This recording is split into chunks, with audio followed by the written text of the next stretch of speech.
The tide rolled out before dawn, leaving the mudflats glistening under a weak strip of grey sky. I watched the pier from behind a wall of rusted shipping containers, counting how many of the infected were still wandering near the fence line. It had been 4 months since the army pulled out, maybe longer. Hard to say anymore. The calendars stopped meaning anything once the power went out. The docks were full of wrecked trucks, half-burned patrol boats, and toppled light poles. I could see the faded military signs hanging sideways. Authorized personnel only. None of that mattered now. The whole place was crawling with uniforms that still moved, uniforms that never got the chance to leave. I'd been living in the bait shop down the street since the end of June. It smelled like salt and rot. The front windows were boarded, and the freezer worked as a half-decent shelter. Most nights I burned old tackle boxes for warmth. During the day, I scavenged what I could: canned beans, batteries, bottles of bleach, anything that could be traded, if there was still anyone worth trading with. The pier had always been off-limits, but I kept coming back to watch it. There were boats out there, big ones too. A few military craft, some fishing trawlers, the kind that could handle rough seas. Every time I looked through my binoculars, I could see one boat that still sat high and dry, untouched by the fire or the flood. It had a steel hull, white paint blistered from sun and salt. It was the only thing in that harbor that still looked alive. And then I saw Eli. It was outside the auto shop across the street from the bait store. I thought he was another looter. He was carrying a plastic gas can and a long wrench.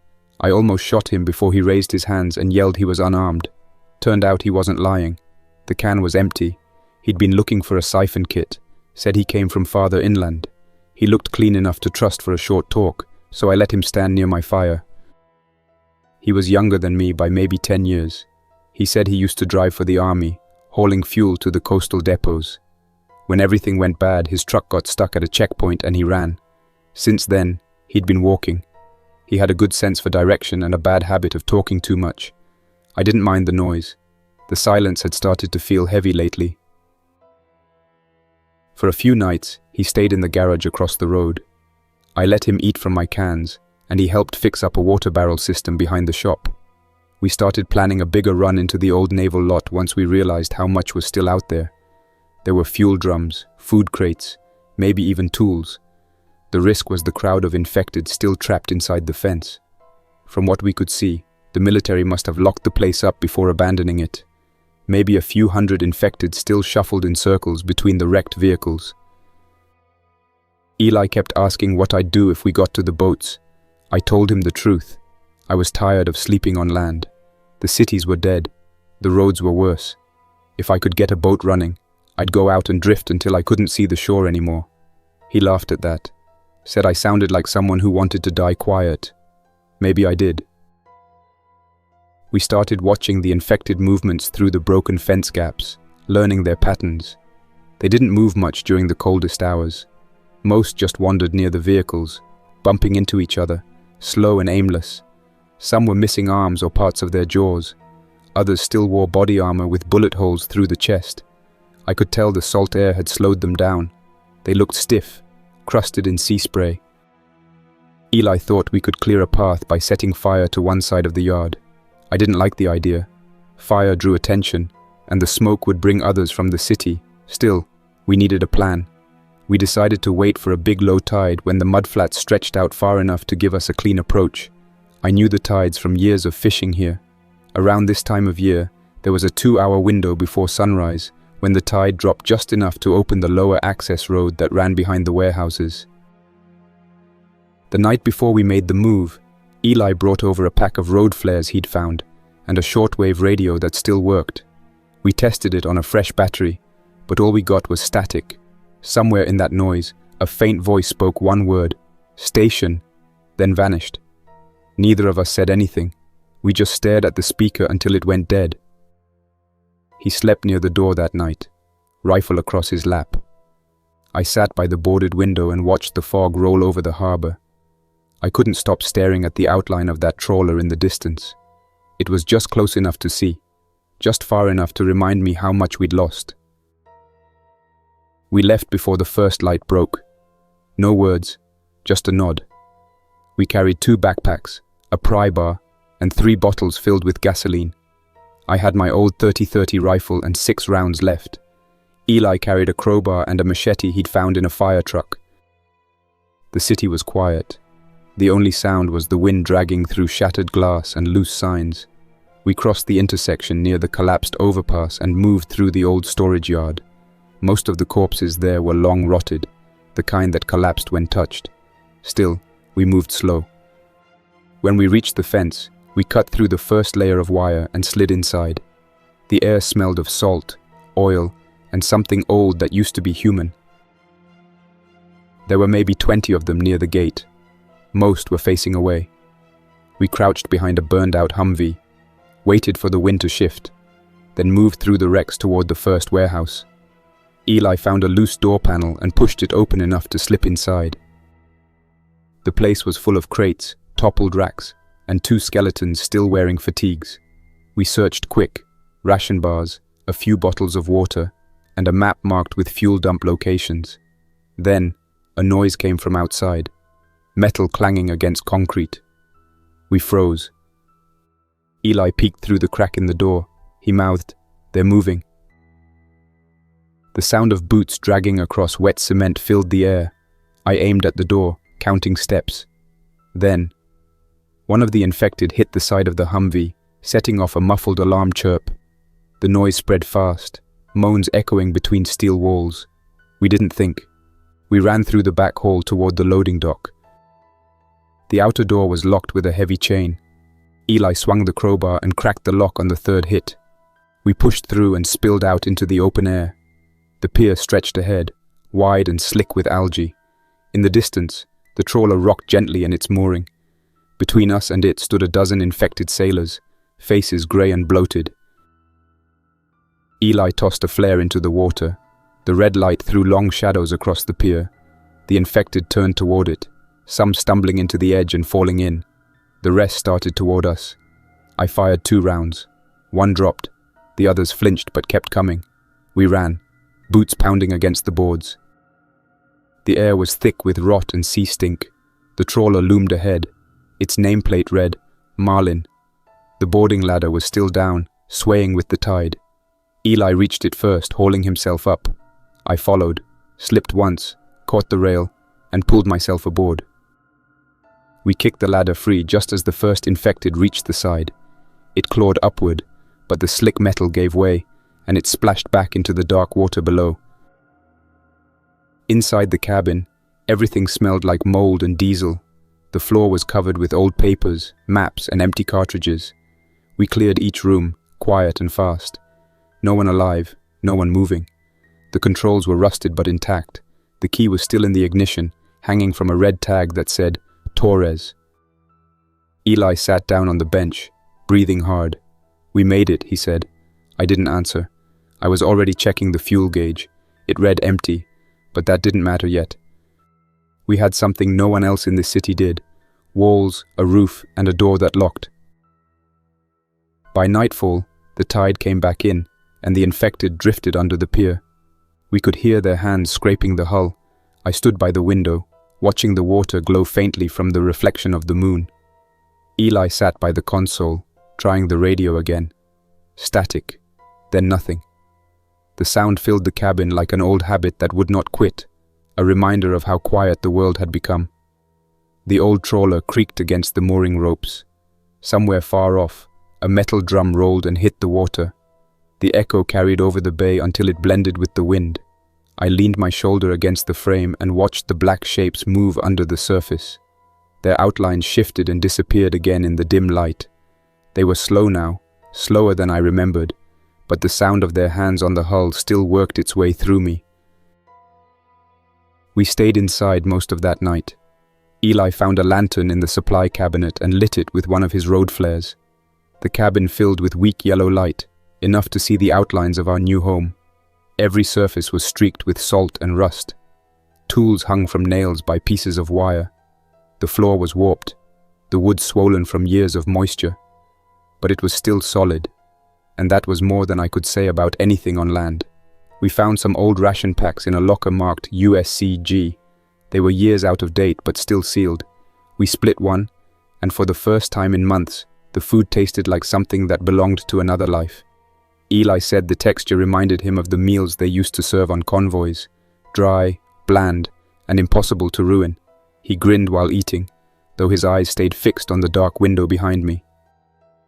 When the tide peaked, the noise under the hull stopped. The scraping turned to bubbles, then silence. Eli leaned back and said the water probably dragged them off. I wanted to believe that. The idea of them floating out to sea and never coming back was comforting. But I had worked these waters long enough to know nothing left the coast so easily. Anything that sank around here came back eventually.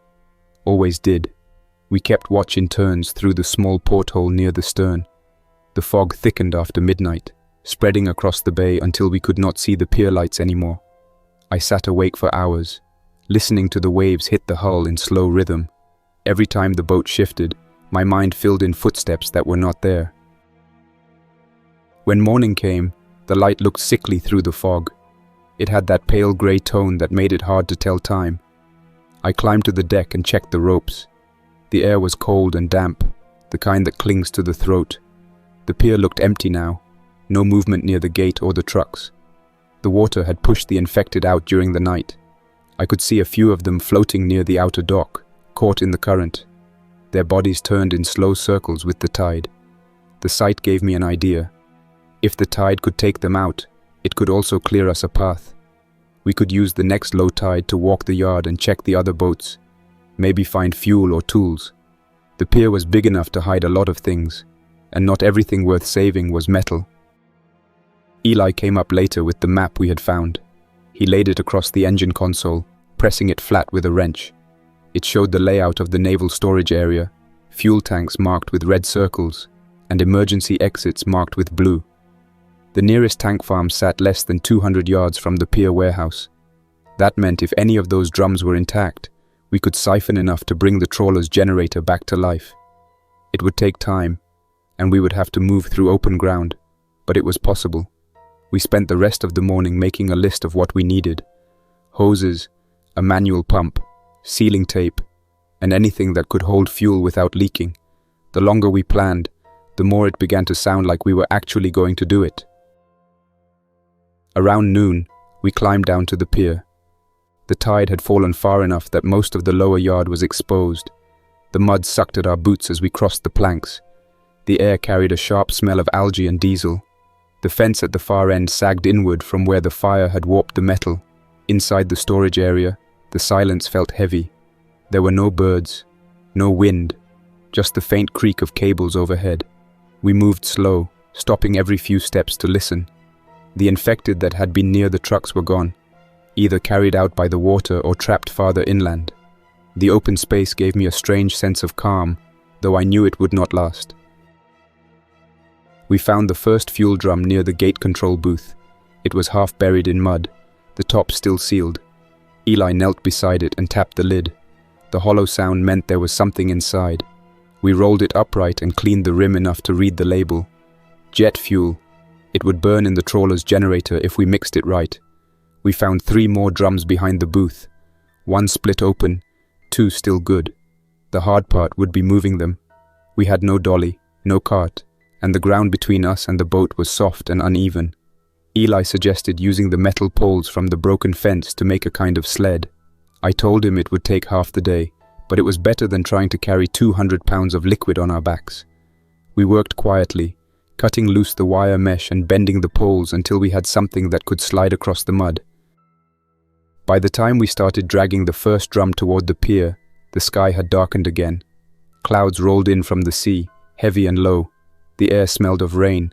We moved faster, pulling the drum inch by inch, stopping only when the mud clung too hard. The noise of metal scraping against the dock echoed across the yard. That was when we heard it, the faint sound of something moving inside one of the nearby warehouses. It was slow, uneven, not the rhythm of wind or water. Eli stopped and looked toward the door. The sound came again, followed by a dull thud, then another.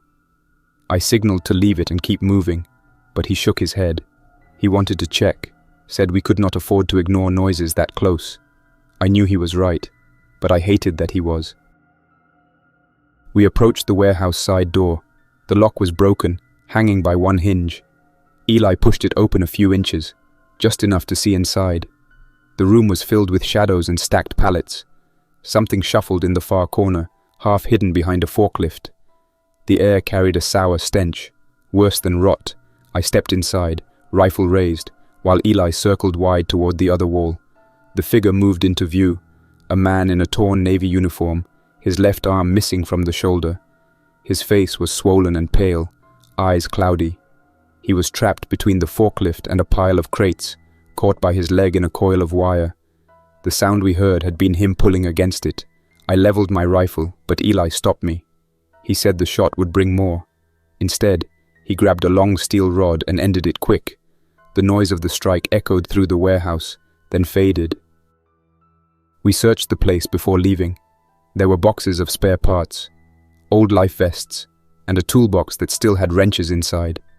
The man had been carrying a laminated ID card clipped to his vest. Lieutenant H. Torres. I remembered seeing that name on the trawler key tag.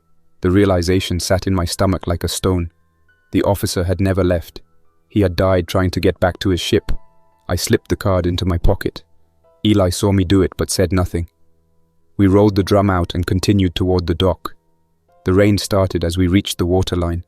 Thick drops hit the surface, breaking the reflection of the pier lights into a blur. We managed to haul the drum to the side of the trawler and tie it off to a rope before the full downpour hit. We worked fast to get it on deck. The rain turned the metal slick. The drum slipped twice before we got it secured near the stern. We covered it with a tarp and climbed inside, dripping and shaking. Eli sat down and said he could still hear that sound from the warehouse, the dull echo that had followed the strike. I told him to forget it, that we were alive, and that was enough. He nodded but kept staring at his hands for a long time. The lantern flickered from the wind creeping in through the cracks. I tried the radio once more, turning the dial slow. Only static. No voices.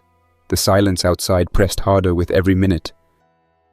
When the rain eased, we checked the engine room. The fuel lines were dry but intact. I used a piece of hose to test the connection between the drum and the intake valve. The suction held. That meant we could feed the generator directly. It took most of the evening to get the setup right. By the time we were ready, the storm had moved inland. The air felt heavier now, full of that quiet that comes after hard rain. I primed the line and opened the valve. Eli pressed the start switch, and the generator coughed once, then again. On the third try, it caught. The sound filled the hull, deep and steady.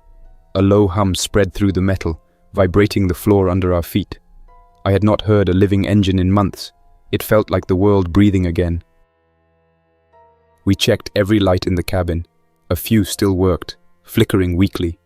The console came alive for a short moment before cutting out. The voltage was low, but it meant the system was still wired correctly. We had power now, limited but real. Eli smiled for the first time since we got here. He said it felt like the beginning of something. I did not say anything. The hum of the generator was enough to hold on to for one night. Later, we shared a can of cold beans and watched the fog return over the water. The infected bodies had drifted away again, leaving the pier quiet. I asked Eli what he thought about the next step. He said we should get the trawler fully operational, maybe try to link some of the other boats together. There were small fishing vessels tied farther down the dock. If we could lash them to the Marlin and reinforce the decks with planks, we could create a stable platform, a floating base of sorts. It was the first plan that made sense in weeks. I agreed, though I could not ignore the thought of how exposed we would be once we started moving around again. He said we would deal with that when it came. The next day, the weather cleared. The air smelled fresh, almost clean. We spent the morning checking nearby boats for supplies. Most were stripped or half submerged. On one of them, we found a crate of old radio parts and a small solar panel still wired to a dead battery. Eli said it might still hold a charge if we dried it out. We brought everything back to the Marlin. The more we scavenged, the more the idea of building a small floating camp seemed possible. It would take time, but time was all we had left. By evening, we had 2 drums of fuel, a few working lights, and a plan. I stood on deck watching the last bit of daylight sink into the horizon. The sky turned from grey to dull orange, then dark again. The water looked calm, but the surface carried bits of wreckage, plastic, wood, pieces of rope. Everything that had once been tied to the shore was slowly drifting away. Eli joined me and said the world was falling apart piece by piece, just like this harbour. He sounded tired but not broken. I told him we would hold on to our peace a little longer. He laughed once, short and dry, then went back below to check the generator. I stayed on deck a while longer, letting the quiet settle around me. The only sounds were the small clicks of water against the hull and the distant groan of metal shifting somewhere along the docks. The fog had rolled in again, soft but thick enough to blur the edges of everything. I could see faint lights through it, the glow from the city across the bay, weak and pulsing like the last breath of something dying slow. I kept thinking about the voice I heard on the radio, the one that said, "North." It could have been interference, some leftover signal bouncing off the coast, but part of me wanted it to be real. I wanted to believe there was someone else out there who still had power, who still had a plan bigger than survival. The next morning, the fog broke early, and sunlight spilled through the cracks in the clouds. It was pale but strong enough to make the water shine. I started my day by checking the ropes, tightening the knots, and securing the gear we had scattered across the deck. Eli climbed up with the toolbox and said we should start working on the trawler's engine next. The generator was fine for now, but the main engines were what we really needed if we ever wanted to move this thing. I agreed, though I knew the risk. Running those engines would make noise, and noise brought the dead. Still, staying in one place was its own kind of death. The harbour wasn't going to stay quiet forever. We spent the rest of the morning clearing the engine room. It was cramped, full of grime and rust, and smelled like old oil and seawater. The pipes were corroded, the filters clogged, and most of the wiring had turned brittle. Eli worked fast, prying open panels and checking valves, while I scrubbed residue from the fuel lines. We found a rat's nest inside the air intake and spent an hour cleaning it out. When I cranked the flywheel, the motor barely turned, but it turned, and that was enough to tell us the block wasn't frozen solid. We still had a chance. By midday, the tide started rising again, and the infected began to drift back toward the pier. I could hear their moans mixing with the slap of water against the concrete. I told Eli to shut everything down for now. We'd made enough noise for one day. He looked frustrated, but understood. We closed the hatch and went topside to check the nearby boats. The smaller fishing vessels were easier to search but offered little beyond scraps. One had a half-empty box of spark plugs. Another had a small generator with a cracked fuel tank. Eli said he could patch it with sealant if we found some epoxy. I made a note to check the storage crates near the dock offices. We spent that evening in silence, sitting near the rear railing and watching the tide push debris back toward the bay. The smell of rot came and went with the wind. At one point, Eli said he was starting to forget what day it was. I told him it didn't matter anymore. The tide was our clock now. He nodded and said that made sense, then asked if I ever thought about what the rest of the world looked like. I said I tried not to. Every time I let my mind wander past the coastline, I pictured nothing but the same mess. Empty roads, collapsed bridges, cities burning out their last lights. He said maybe someone else had done what we were doing, built something on the water to keep moving. I said maybe, but we hadn't seen any lights or heard any engines, so if they existed, they were far away. The next few days blurred together. We worked every daylight hour and slept in short bursts when the fog thickened. Eli repaired the generator's wiring and got the deck lights running on half power. I focused on sealing the hull leaks and cleaning the intake vents. We scavenged anything useful from nearby boats, buckets, anchors, plastic drums, even a broken radar dish that might serve as a reflector. The more we added, the more the trawler started feeling like a real place instead of a ghost ship. It didn't feel safe yet, but it felt ours. On the 5th day, Eli found something important. He had gone back to the old communications building near the dock offices to look for epoxy when he came across a locked storage cage in the basement. He broke the padlock and found a pile of sealed boxes marked emergency equipment. Inside were rolls of rubber tubing, spare filters, batteries, flare guns, and 2 portable solar panels. He came running back, grinning, his voice echoing through the fog, saying we could charge the batteries and maybe even power a radio long-term. It felt like a small miracle. We spent that afternoon rigging the panels on the top deck, angling them toward the sun. When we connected one of the panels to a fresh battery, the charge light flicked on. It was weak, but steady. Eli slapped my shoulder and said, "Now we don't have to rely on dead men's fuel." I laughed once, quietly, and said I'd still keep the drums close. You can't trust the sun to stick around when you need it most. That night, we used the new power to light up the cabin for the first time. The soft glow from the fixtures made everything feel almost normal. For a few minutes, it didn't look like the end of the world. It looked like 2 men working late at the dock. We took turns scanning the radio frequencies again, trying to catch that faint voice I'd heard earlier. Nothing came through but static. Still, the silence between us felt lighter now.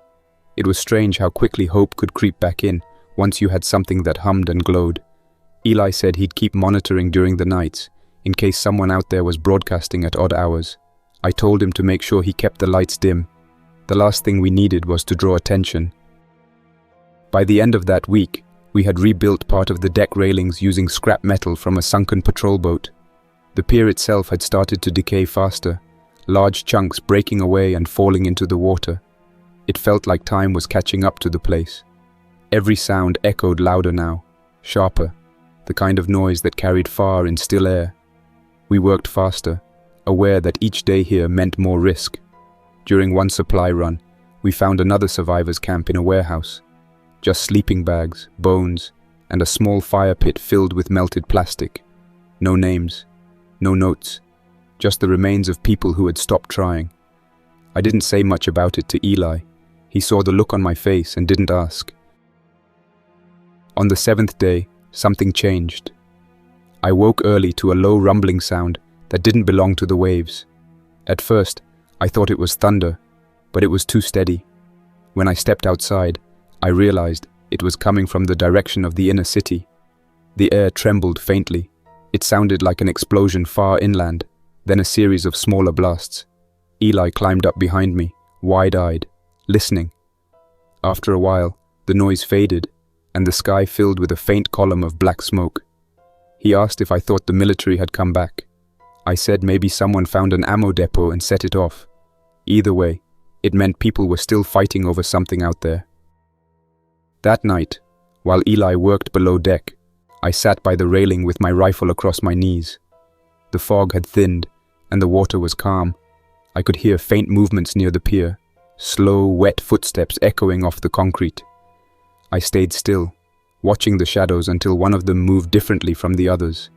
It wasn't the dragging shuffle of an infected. It was careful, measured. I raised the rifle and waited. After a few minutes, a voice whispered from behind a container, "Don't shoot." The sound startled me, and I almost fired.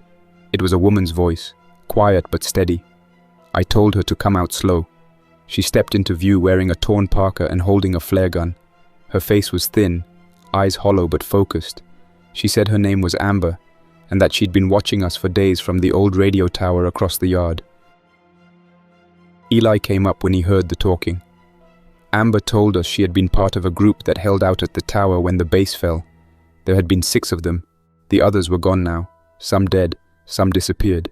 She had been living off ration bars and rainwater, too scared to move until she saw the lights on our deck. Eli looked at me as if waiting for permission to let her stay. I told her we didn't have much space but could use another pair of hands. She said she could help with medical stuff. She had been a nurse before all this. That was enough reason to take the risk. We gave her a blanket and some food. She ate slow, polite, trying not to look desperate. When I asked what she planned to do now, she said she didn't plan much anymore. Just wanted somewhere that didn't smell like death. That night, the 3 of us sat in the cabin with the generator humming softly under our feet. Eli told her about the repairs, about the plan to get the Marlin moving. She listened quietly, nodding at the right times, but never smiling. When she finally spoke, she said we should be careful heading north. The last thing she heard on the radio before the tower went silent was that the coast up there had been cleared. She said the voice that made the announcement didn't sound like any soldier she ever knew. It sounded wrong, rehearsed, almost mechanical. I didn't know what to make of that, but I wrote it down in my notes before turning in for the night. Amber stayed quiet her first few days on the Marlin. She worked hard and spoke little. That suited me fine. She cleaned the galley, reorganized the storage bins, and set up a corner in the cabin with what little medical supplies she'd brought from the tower. The woman had the calm of someone who'd already seen the worst and learned not to flinch. Eli liked having her around. He said it changed the way the boat sounded at night, that her voice made it feel less hollow. I didn't say it, but I felt the same. The sound of two men working had turned into something else, something that felt almost like a crew again. The three of us fell into a rhythm. Mornings were spent checking the perimeter of the pier and scavenging what we could before the tide rose. Afternoons were for maintenance. Evenings, we gathered in the cabin to talk through the next day's work. Amber had a good eye for organization. She turned the chaos of our supplies into a proper inventory and pushed us to plan further than tomorrow. The air around her was steady. If she was scared, she hid it well. I noticed the way she looked out over the water sometimes, though, like she expected someone to appear in the fog. The repairs on the Marlin were going better than expected. The generator ran smooth now, and the solar panels kept the batteries charged. The main engines still needed work, but Eli had confidence we could get them turning soon. He'd been pulling parts from a nearby tugboat, cleaning them, and fitting them where he could. The smell of oil and salt never left our clothes anymore.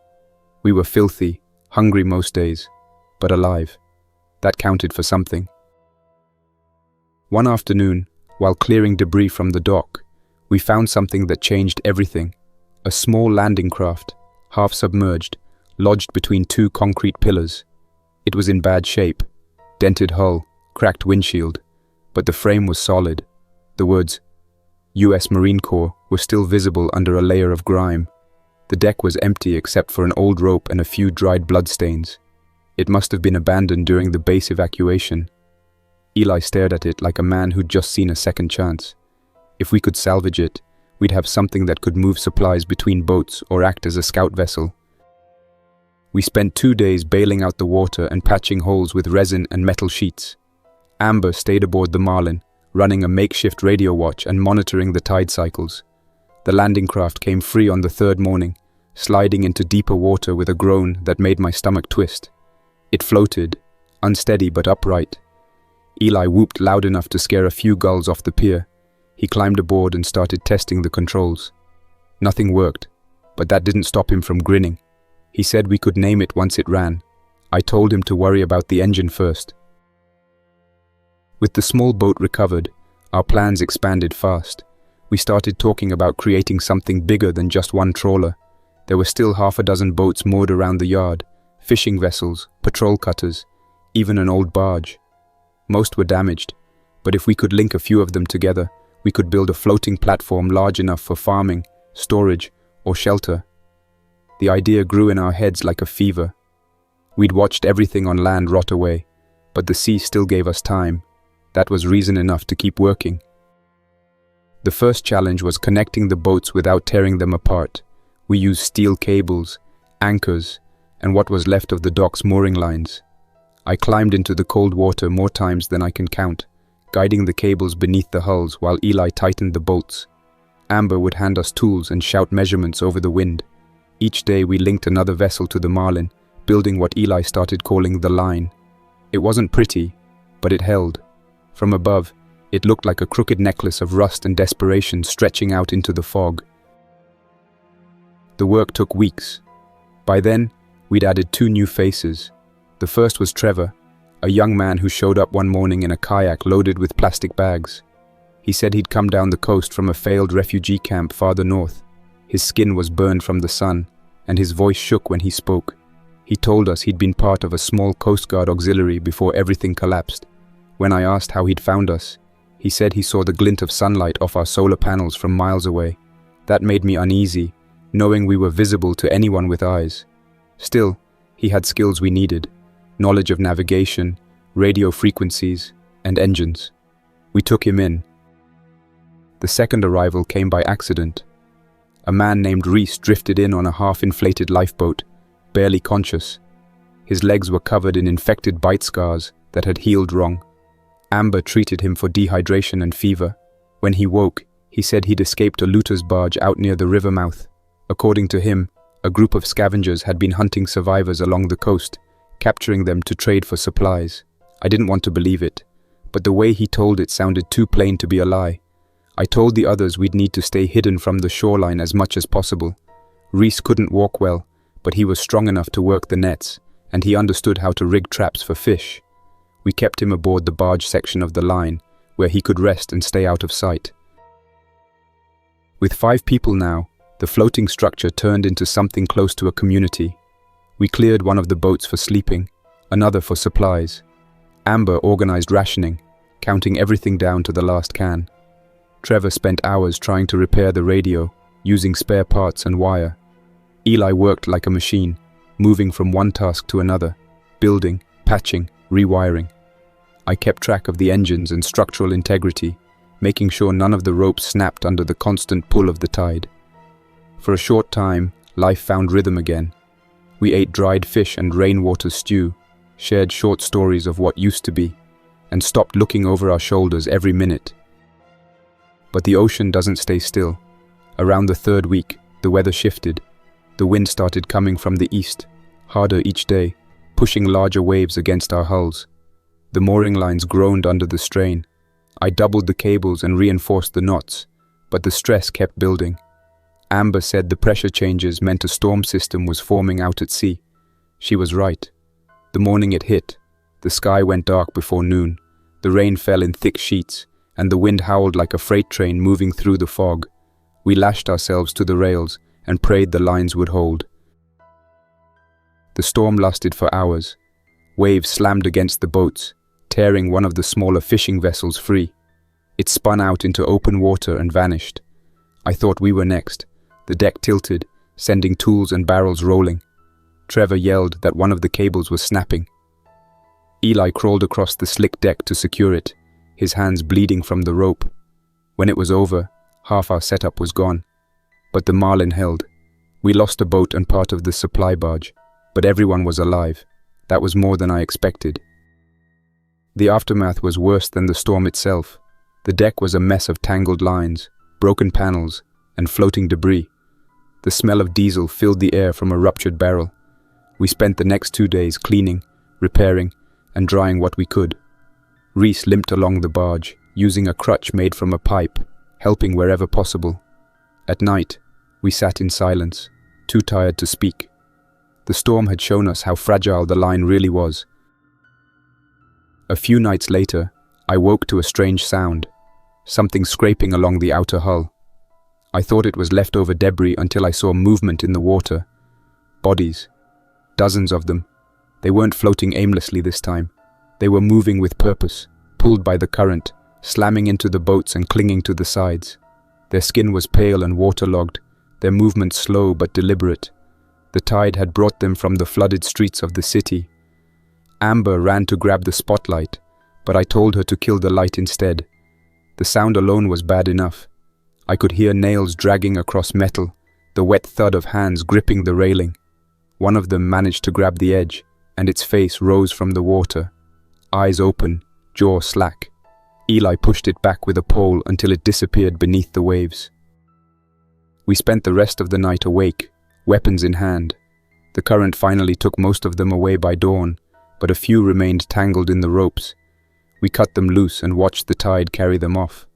That morning, I gathered everyone on deck and told them we'd need to modify the structure if we wanted to survive the next flood. We couldn't stay tied to the pier any longer. The storm had weakened the supports, and the infected would only keep coming back with each tide. It was time to move the Marlin out into open water. No one argued. The sea was dangerous, but land was worse. We spent the next days preparing. Trevor managed to get the landing craft's motor working by cannibalizing parts from another vessel. It sputtered, but ran.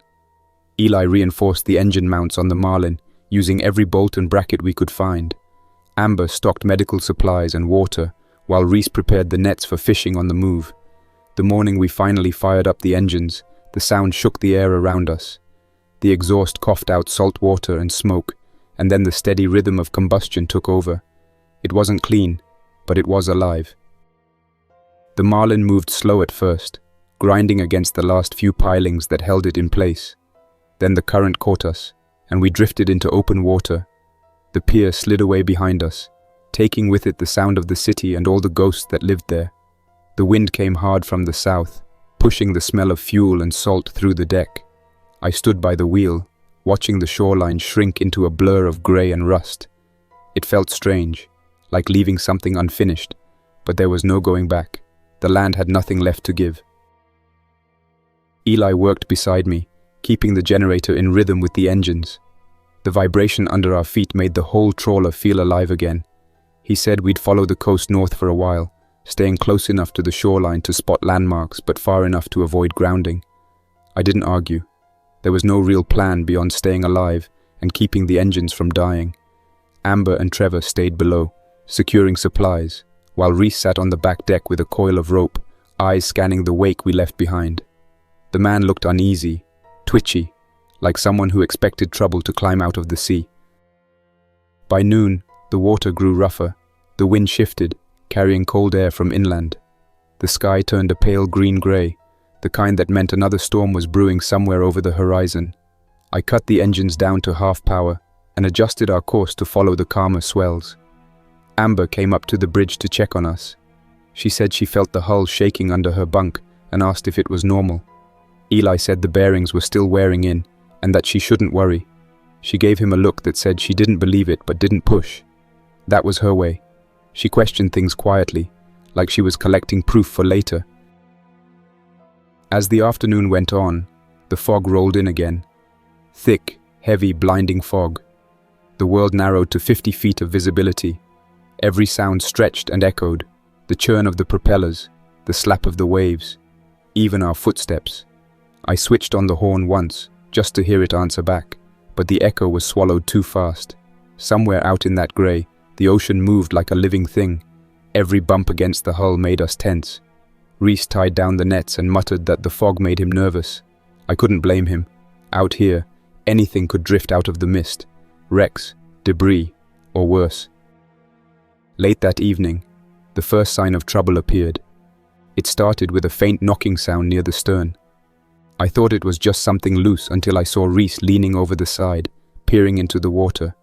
He said he saw movement, shapes beneath the surface, slow and erratic. Eli came over with the flashlight and shined it down. The beam cut through the fog just enough to show the surface churning.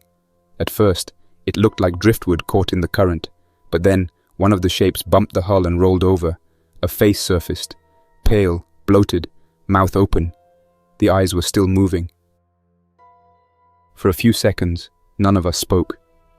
Then the first hand slapped the side of the boat, followed by another.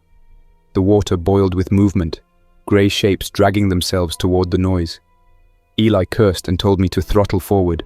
The Marlin lurched, the propeller chewing through the water, but the current fought us. The bodies clung to anything they could reach, their fingers scraping metal until the skin tore. Reese grabbed a gaff hook and started prying them off. The sound was awful, wet and heavy. Amber ran to shut the deck lights while Trevor shouted from below that something had tangled in the nets. I cut the power to the port engine, afraid it would choke on the debris. The Marlin drifted sideways, bumping against something solid beneath the waterline. I leaned over the rail and saw the remains of a floating barrier, pieces of the old military perimeter, still chained together, drifting with the tide. The bodies had gotten caught in it, forming a wall of moving flesh. Every time the boat rocked, the pile shifted and moaned. Eli threw a flare into the water to get a better look. The red light spread across the surface, revealing dozens of corpses clinging to the barrier, some still twitching, others fused together by rot and salt. Reese said we couldn't stay near it. He was right. The smell alone was enough to choke us. I threw the engines into reverse, slowly pulling away. The flare burned out fast, leaving only the sound of bodies scraping metal as we moved. The fog swallowed the shapes again, but I could still hear them. The noise followed us long after we left the area. When it finally faded, none of us spoke for a while. Amber was the first to break the silence.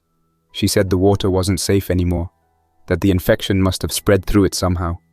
I told her that wasn't how it worked, but I couldn't explain what we'd just seen either.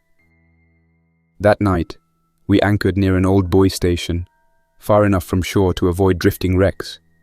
No one slept much. Every sound outside felt like another hand against the hull.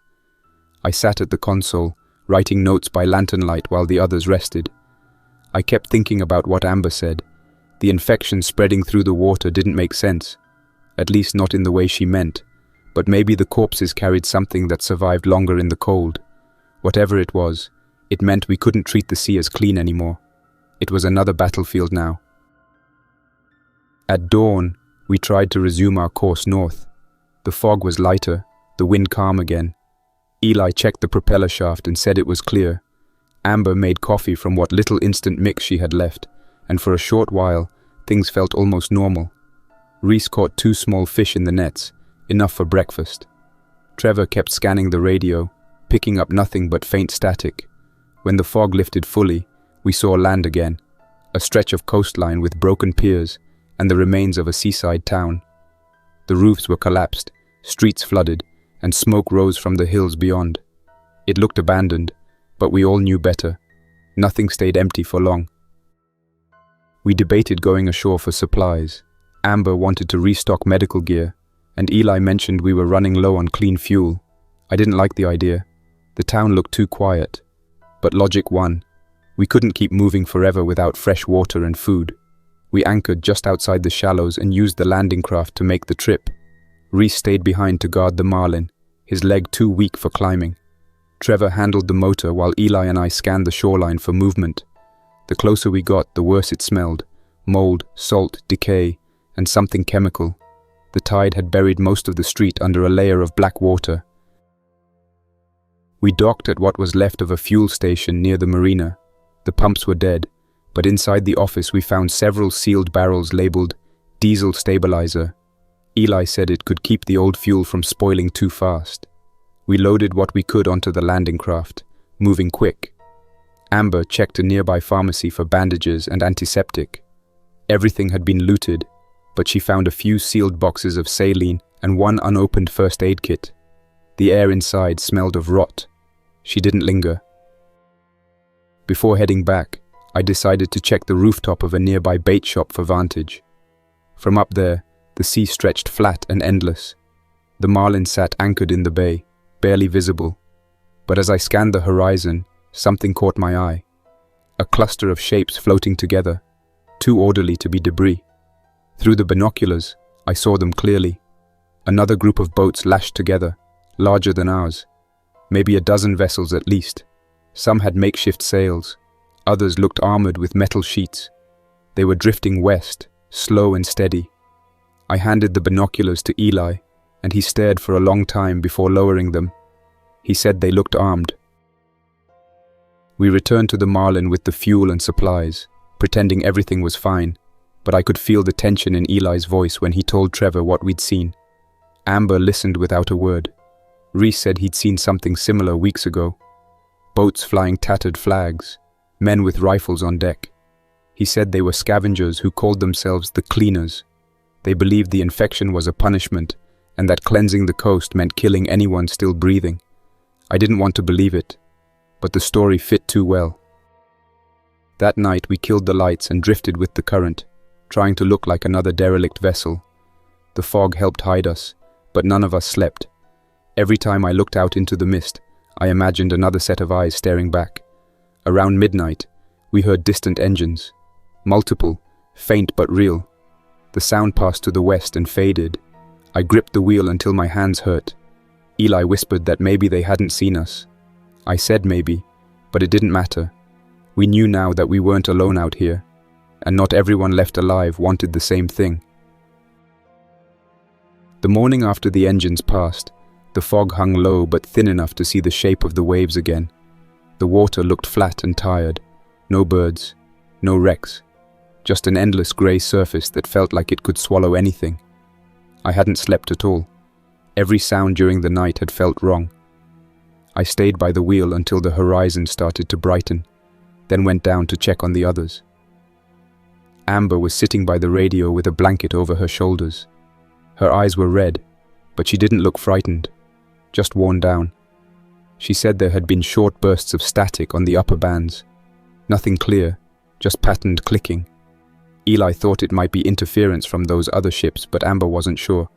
She said the rhythm was too even, like a coded message. We didn't talk much over breakfast. No one wanted to say out loud what we all knew. The cleaners, or whatever Reese called them, were still somewhere out there. Whether they had seen us or not didn't change the fact that they were close enough for us to hear them. I checked our fuel levels and realized we didn't have enough to keep outrunning anything with larger engines. We'd have to rely on drift and wind soon. The thought made my stomach twist, but we didn't have another choice. Around midday, Trevor climbed up from below deck, holding a small battery monitor he'd built from scavenged parts. He said the solar panels were charging well enough that we could afford to power the radio for longer stretches. That meant we could finally test the transmission side, not just listen. Eli wasn't sure it was smart to announce ourselves, but Amber said staying silent didn't make us invisible. It only made us deaf. After some arguing, I agreed to let Trevor try. If we could reach someone decent out there, it was worth the risk. We picked a frequency near the middle band, set the power low, and transmitted a short message.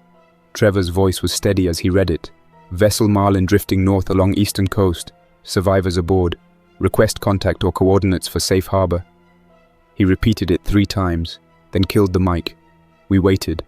The static kept rolling, unchanged. 10 minutes, 20, nothing. Then a faint burst came through. A voice buried in the noise. Too soft to understand, but definitely human. Amber adjusted the tuner, and the words came clearer. Quarantine line. Position. 28 north, 74 west. Authorized vessels only. The voice was female, calm, professional. It looped once, then faded into static again. We wrote the coordinates down. According to Trevor, it was somewhere near the outer continental shelf, farther than we could travel on what fuel we had left. Still, the idea of a quarantine line stuck in our minds. If it was real, it meant the military still existed in some form. Eli didn't buy it. He said if the government was still operating, we'd have seen planes, patrols, or at least heard consistent broadcasts. Amber said maybe it was automated, a leftover signal repeating itself. I didn't know who to believe. It didn't matter anyway. We didn't have the range to reach it, even if it was real. That night, I stayed on watch again. The sky cleared enough to show a thin line of stars, the first I'd seen in weeks. The sea was calm, quiet enough that I could hear the metal cooling under my boots. Somewhere behind us, the engines of the cleaners could still be out there, running dark. Every time a wave slapped the hull, I turned my head, expecting to see lights. Nothing. Just darkness. I leaned against the console, trying to convince myself that the silence meant safety. Sometime after midnight, the radio came alive again.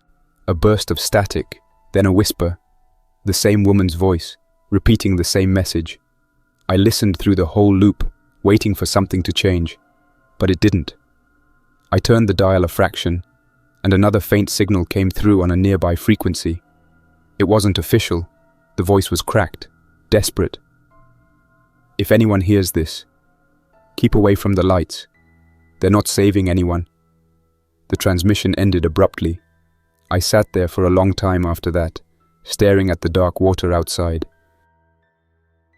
In the morning, I told the others about what I heard. Eli said it was probably a trick, someone trying to scare survivors away from safe zones so they could loot them later. Amber didn't agree. She said the voice sounded real, too panicked to be fake. Trevor didn't say anything. He just marked the second set of coordinates on the map, near where the first ones were. 2 voices in the same region, one calm, one terrified. We decided to keep drifting that direction, even if it was half on instinct. Better to head towards something than keep circling aimlessly. As the days passed, we started to see signs of other wrecks. First, a fishing boat half sunk, nets trailing in the water. Then a barge turned on its side, cargo containers spilling across the waves. Some of the containers had been pried open from the inside. We didn't stop. The ocean was beginning to feel crowded again, and that was never good.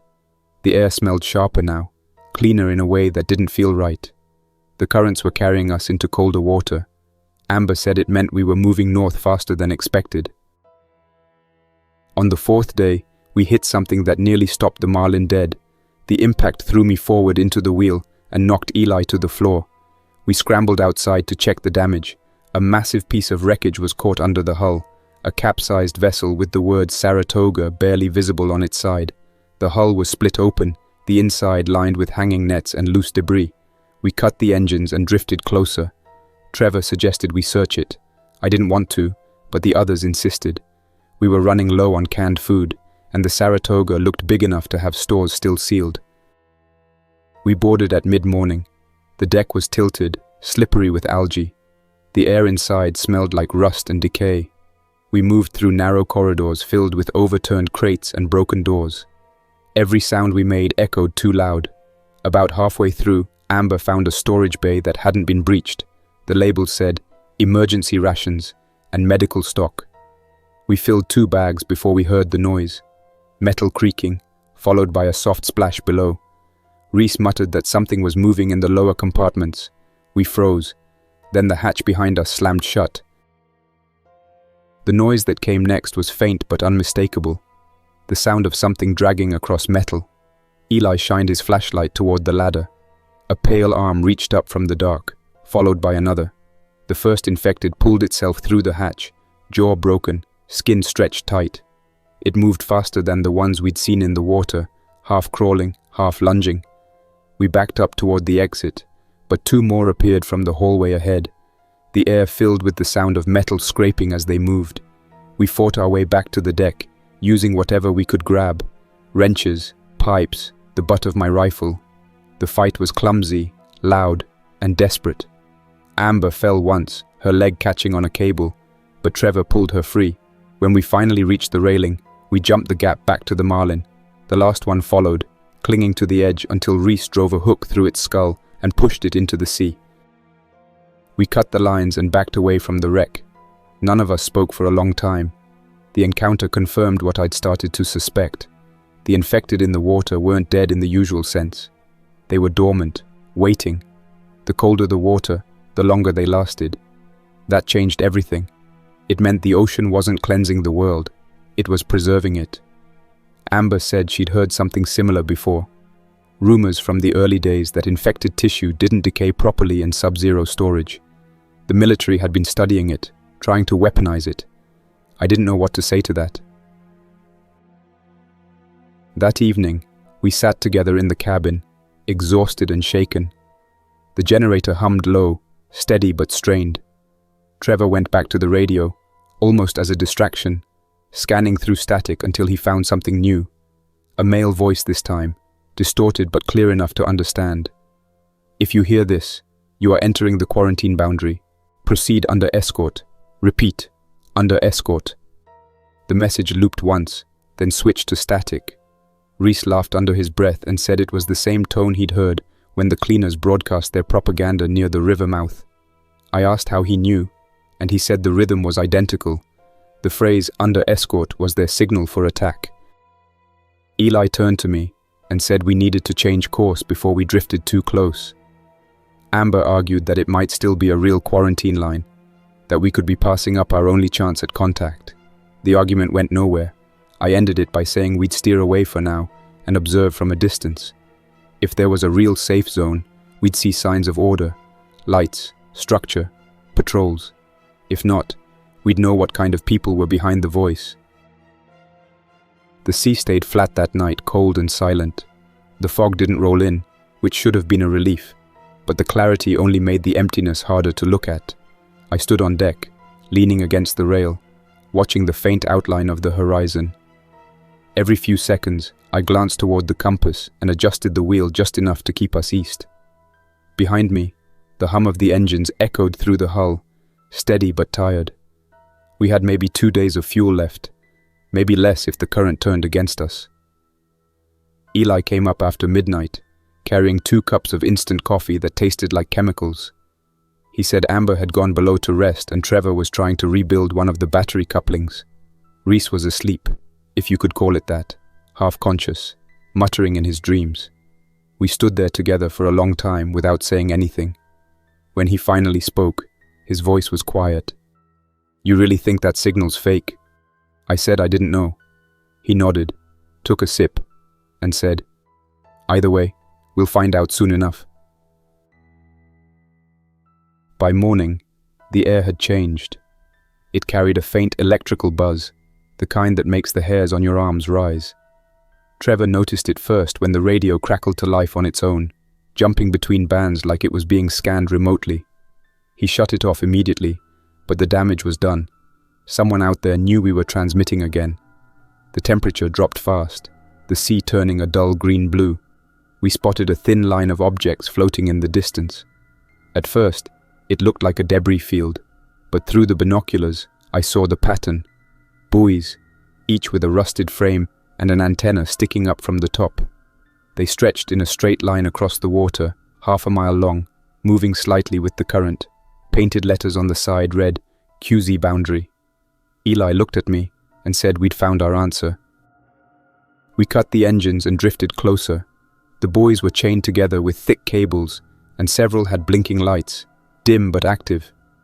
Amber said the pattern matched navigation beacons, except these pulsed in a repeating sequence. Trevor scanned the frequency band again and caught a stronger version of the same automated voice. "You are entering the quarantine boundary. Proceed under escort." He looked at me, waiting for a decision. I told him to hold position while we watched. An hour passed before anything changed. Then, on the far side of the buoy line, a shape began to form through the haze. A vessel, larger than anything we'd seen since the outbreak. Its outline sharpened slowly into a grey hull, sleek and high, with faint lights running along the deck. It moved with purpose, engines low but powerful. Trevor whispered that it looked military. I couldn't argue. The ship came to a stop a few hundred yards from the line, facing us broadside. A spotlight flared, cutting across the water and hitting the Marlin square in the center. For a second, the brightness blinded us. Reese stumbled back, shielding his eyes. A voice came over the radio, calm and rehearsed, the same one we'd heard before. "Unidentified vessel, power down engines and prepare for boarding. Do not attempt to cross the quarantine line." Amber said this had to be the real thing. She sounded almost relieved. Eli wasn't so sure. He pointed out that there were no insignias visible on the hull, no flag, no markings at all, just grey metal and lights. I told everyone to stay calm and follow my lead. We powered down the engines but kept the generator running just enough to maintain internal systems. The voice repeated the same message. When no one responded, the spotlight dimmed, and a smaller craft detached from the larger vessel. It moved toward us at moderate speed, leaving a white wake in the water. Through the binoculars, I saw figures aboard, 3, maybe 4, wearing what looked like protective suits. They pulled alongside us without a word. One of them stood on the bow and signaled with a flashlight. 3 short bursts, too long. I recognized the pattern as a standard naval code for hold position. Then came a metallic clang, as a hook latched onto our railing. The lead figure climbed up and stepped onto the deck. His suit was dark, the mask featureless except for a reflective visor. He carried a compact rifle held low, but ready. 2 others followed behind him. They didn't speak at first, just looked around, scanning every corner of the deck. I stepped forward and raised my hands. "We're unarmed," I said.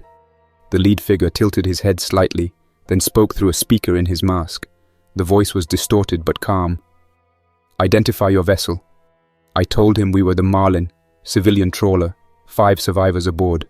He paused for a second, then said, 5. It wasn't a question, it was confirmation. That detail made my skin crawl. Amber stepped forward, saying we'd been following their signal and meant no harm. The man didn't respond. He signaled to one of his partners, who climbed down the hatch toward the cabin. I tried to stop him, but the leader raised a hand and said, "Stay." His tone left no room for argument. We waited in silence while the sound of boots echoed below deck. A few minutes later, the soldier returned and whispered something to him. The leader nodded once, then turned back to us. "You will be transferred for screening," he said. Remain calm. Eli asked where we were being taken. The man didn't answer. He gestured toward the small craft. That was when I saw it. On the side of their boat, painted in faded letters, the word cleaner. My stomach dropped. I stepped back slowly, keeping my voice level. We're not going anywhere, I said. The leader didn't react. He gave a short signal with his hand, and the other two raised their weapons. For a second, no one moved. Then Reese fired the flare gun from behind the railing. The shot hit one of the soldiers square in the chest, igniting his suit in a flash of red light. The man screamed, stumbling backward into the water. Chaos erupted. Eli tackled the second one, while Amber dragged Trevor toward cover. I swung the nearest wrench into the leader's arm, knocking his rifle loose. The sound of gunfire cracked across the deck, deafening in the confined space. The fight was fast and ugly. The soldier I hit swung back hard, catching me in the jaw with the butt of his weapon. I fell, but managed to grab his leg and pull him down with me. Eli got the upper hand on his opponent and forced him overboard. The leader struggled to his feet and aimed at Amber, who had picked up the flare gun. She fired again, hitting him in the shoulder. The burning fabric stuck, and he dropped his weapon as the flames spread. He fell to his knees, voice breaking through the mask's speaker, screaming for someone named Raven. I kicked the rifle overboard and yelled for everyone to get back to the Marlin's controls. We cut the line connecting us to the small craft and gunned the engines. The propellers churned violently, pushing us backward as the cleaner's main vessel came to life. Its lights flared bright, and I could hear alarms echoing across the water.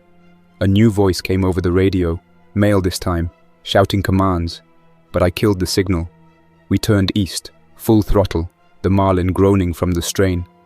Bullets hit the water around us, sending small geysers into the air. Amber yelled that one of the lines was caught, so Eli climbed down to cut it loose. The rope snapped just as a round tore through the railing where he'd been standing seconds before. The chase lasted maybe 10 minutes but felt longer. The Marlin wasn't built for speed, but the fog returned in time to save us. It rolled in thick and fast, swallowing the horizon until the cleaner's lights vanished completely. I kept us moving until the fuel gauge dipped into the red, then cut the engines and let the current take over. The silence that followed felt unreal. No voices, no gunfire, just the hiss of fog pressing against metal. Amber sat down hard on the deck, shaking, her hands covered in blood that wasn't hers. Eli leaned against the wall, breathing shallow, his face pale. Reese stared out into the mist and said, "They'll come again." I told him maybe they wouldn't. None of us believed it. By dawn, the fog had lifted again, revealing calm water and an empty horizon. The Marlin drifted aimlessly. We were low on everything: fuel, food, patience. Amber said we needed to find land soon, any land, before the engines went silent for good. Eli didn't argue this time. He was bleeding from a gash along his ribs, deep but clean. Amber patched him up with what she had left, which wasn't much. Reese's limp had worsened, and Trevor kept staring at the radio like he wanted to smash it. I told him not to. Even broken, it was the only thing that still connected us to something bigger than this boat. That evening, while the others rested, I went below to check the log. My handwriting had turned sloppy from lack of sleep, but I forced myself to write anyway. Day 121 since leaving port. Contact made with hostile vessel. Engaged, escaped. Unknown casualties on enemy side. Crew injured. Heading east. No safe harbor located. When I finished, I folded the paper and sealed it inside a plastic case, then placed it under the console. I didn't know if anyone would ever read it, but it felt wrong not to record it. By nightfall, the last of the fuel ran out. The engines sputtered once, coughed, and died. The sound of silence after that was heavier than any noise I'd ever heard. We drifted east, carried by the current. The sky turned dark blue, stars faint through thin clouds. I sat at the helm with my hands still on the wheel, even though it meant nothing now. Eli joined me, wincing from his wound. He said he'd checked the solar panels. They were intact, still giving a trickle of power. Enough for the radio, maybe. He asked if he should try. I nodded. He switched it on and tuned slowly through the static until a weak voice came through again. Not the cleaners this time, Not the automated signal, just a soft, broken voice repeating a phrase. If you're alive, you are not alone. It looped twice, then faded. Neither of us spoke. Amber came up a while later with a lantern. She looked exhausted but calm. She said the others were asleep and that we should rest too. I told her I would, but she knew I wouldn't. She stood beside me for a moment, looking out at the empty horizon, and said quietly, "If there's still anyone broadcasting, then there's still someone listening." I didn't answer. She left the lantern near the console and went below. The light flickered with each small sway of the boat. The night stretched on. The air felt colder than before. I could hear faint tapping under the hull again. Maybe debris. Maybe something else. I didn't check. Some things were better left unseen. I switched the radio to record and started speaking into it, my voice barely above a whisper. "This is Jack Morton aboard the Marlin. If anyone hears this, we're still here. 5 survivors heading east. The sea is not clean. The dead are in it, and the living are worse. We built something that worked once. The water gave us a little time. That's all it ever was. Borrowed time." I stopped there, not because I'd run out of words, but because there was nothing left to add. When the sky started turning pale, I pushed the hatch open and climbed up to the deck alone. The air was cold but still, and the sea looked almost clean again, flat and wide, stretching out without a single wave breaking wrong. The fog was gone, burned off sometime during the last few hours. Everything felt too quiet, like the ocean hadn't decided what it wanted to be yet. I leaned against the railing and stared east. Out near the edge of the horizon, I saw a flicker. Just a glint, maybe glass or metal. It was too far to make out, too steady to be a wave. I squinted and waited for it to shift, to mean something. It didn't. A few seconds later, it vanished, and the water went back to looking empty. I didn't call anyone over. I just kept standing there, waiting to see if it would come back. Nothing did. The sky got brighter. The sun finally broke the edge of the sea, and the light hit the deck slow and clean. Behind me, I heard footsteps and voices. Amber coughing, Eli muttering something under his breath, Reese dragging a bucket across the floor. The boat creaked the way it always did when it woke up. I didn't turn around. I just kept my eyes on the spot where that glint had been, telling myself it didn't matter if it was real. What mattered was that I'd looked. And for now, we were still drifting, still here.